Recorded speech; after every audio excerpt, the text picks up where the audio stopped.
Salamu alaikum. Wannan yaƙi tsakanin Iran da ƙasar wato a Isra'il da kuma Amurka wato ya haddasar da tsadan mai na gangan mai a duniya gaba ɗaya, a inda saboda wannan yaƙi suna kai wa juna hare-hare yana wato affecting ɗin production na mai, wato yana ya hana wato hada-hadan mai. Kowace ƙasa tana da gangan man da take fitowa a ko da yaushe wanda take saidawa. To ba ma irin kasashen laraba da kuma ita Iran din, wato kasashe ne masu mai sosai wanda suna fitar da gangan mai da yawa a cikin miliyoyin gangan mai kowace rana. To amma wannan yaƙi din ya hana fitar da wannan gangunan mai din saboda attack ko kuma har da ake kai ma juna, a inda ita Iran tana ɗaya daga cikin ƙasa mai yawan fitar da gangan mai kuma production, ana kai mata hare-hare. Ita kuma tana kai wa kasashen laraba, su ma suna ɗaya daga cikin, ba ma irin ita Saudi Arabia, Qatar da Oman da ita United Arab Emirates suna fitar da miliyoyin gangan mai a kullum.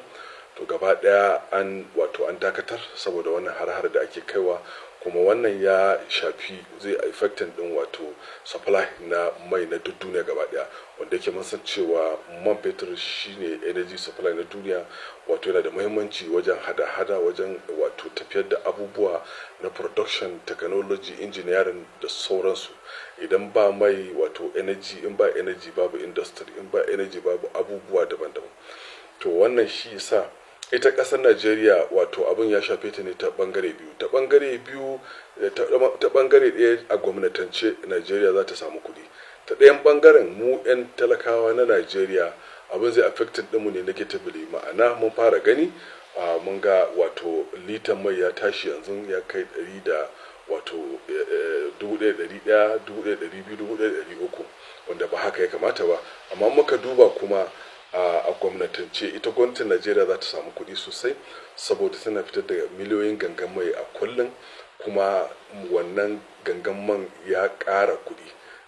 Da dala 65 ne, yanzu ya kai dala 99.5, wanda ya kai ma kusan dala wato dala 100 kenan, wanda yake ana tunanin nan gaba zai kai dala 130. So a yanzu haka ma a bisa ƙididdiga na masana, ita Najeriya a gwamnatance daga fara wannan yakin zuwa yanzu, daga tashin gangan mai zuwa dala kusan 100 din nan, Najeriya ta samu kusan tiriliyan 2 zuwa tiriliyan 2.5 a yanzu haka. Sannan idan aka ci gaba, ana tunanin gangan mai zai tashi, zai koma wato dala 110. Idan ya koma dala 110 nan da ko sati daya, Najeriya za ta koma samu wato kusan dala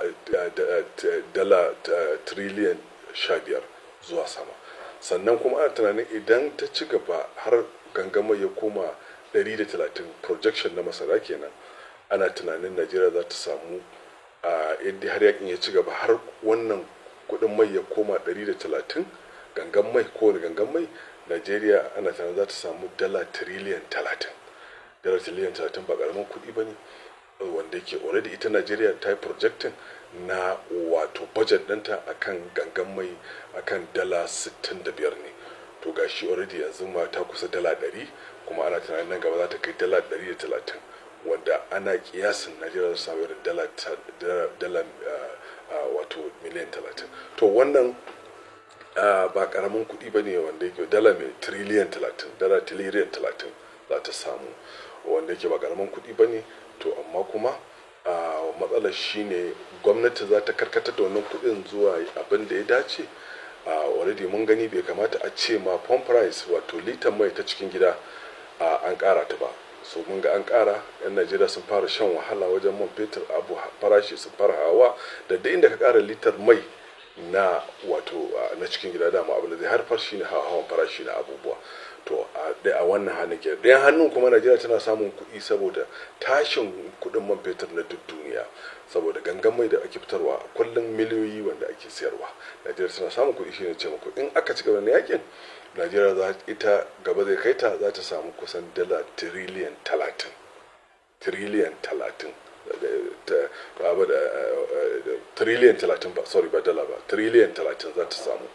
in aka ci gaba da wannan abu da, wanda kuma aka yi nan da sati biyu sai za ta iya samun dalar wato tiriliyan 15 wanda ke wannan kuɗi ne sosai, wanda in gwamnati mai hankali ne za ta tsarake ta ga me za ta yi da wannan kuɗi a karkata wajen wani development, wajen wani ci gaba da sauransu. Sannan ana amfani da shi ma a rage raɗaɗin wannan mai ɗin, a ce an dawo da mai ɗin ƙasa da kuma wato a ci gaba da wato samar da abubuwa wanda suka dace da al'umma saboda halin da aka shiga, a rage raɗaɗin wato zafin rayuwa da sauransu, wanda haka ya kamaye, wanda ke bai kamata a ce wato kudin lita na mai ya tashi ya kai har 1,100, wanda ke muna gani abin da ke faruwa ke dan yanzu, wanda ke akwai daga baya lokacin da aka irin yaƙe-yaƙe irin wannan, mun ga irin lokacin yaƙin Saddam Hussein, mun ga inda wato kudin mai ya tashi a Najeriya wani lokaci ta samu kuɗi sosai, ta samu kuɗi, amma duk a lokacin ba amfani da shi inda ya kamata ba, aka karkatar zuwa wasu abubuwa daban-daban. Mun ga wato a 1973 yakin Arab-Israeli war, wannan yakin Yom Kippur war kenan, wato Arab-Israeli war na 1973, Najeriya ta samu kuɗi sosai a lokacin da ake cewa oil boom era, lokacin da aka yi yakin Larabawa da Isra'il, inda wato a nan Gulf, a nan wato a gabas ta tsakiya ya shafi man fetur sosai, inda kuɗin mai ya tashi, wanda yake ita kuma Najeriya ta samu kuɗi a wani lokaci. A lokacin ne aka fito da wani package wanda ake cewa da odoji, wanda yake suka wannan lokaci su san wannan odoji. Najeriya ta samu kuɗi har ta zo ba ta san yadda za ta yi da kuɗi ba a wannan lokaci, har aka fara tunani. A lokacin ba think tank, ba za a yi tunani bari a yi jami'o'i, a yi wato masana'antu, a yi makera, a yi wurare, amma kawai abin da aka tunani a lokacin sai aka ce bari a ƙara albashin ma'aikata, sai aka ƙara albashin ma'aikata da kaso 100 fiye da 100, wato shine odoji. Wannan abu sai ya haifar da hawan farashin abubuwa, saboda ga kuɗi an ba ma'aikata kawai a matsayin saboda an samu kuɗi, ba sai da za a yi su ba. Wannan abin is terrible, wanda yake ya kamata a ce wannan abin kada a yi irin wannan kuskuren, wanda ke ba mu fata dai shi wannan yaƙi din ya ci gaba, saboda duba da abubuwa da suke faruwa a gabas ta tsakiya, abubuwa da suke faruwa da ƙasar Iran, abubuwa da suke faruwa da sauran ƙasashen Laraba da sauransu, wato kama a ce faɗuwan wani tashin wani kenan, kuma a gaba ɗaya dai a samu dai zaman lafiya. Kannan kuma abin da Najeriya su samu ta karkata shi ta abin da ya dace, kada a irin na odoji na 1973, a inda aka ƙara kuɗin ma'aikata kawai ba a san abu implication ɗin ba, a ne lokacin economic implication sai a hawan farashi, wanda aka zo aka shiga hyperinflation a wani lokaci, abubuwa suka yi tsada sosai a wannan lokaci, saboda kawai ga kuɗi amma ba a san abin da za a yi da kuɗi ba a lokacin. Ba a yi tunanin a yi makera, a yi ma'aikata, a yi asibitoci, a yi da sauransu. To wannan abu da ya faru kenan, to wannan kuma abin da zai haddasa kenan wannan yaƙi. Najeriya za ta samu kuɗi, amma a cikin gida ba ma gani, shi yasa ƙungiyar Gwadugo already sun fara kira,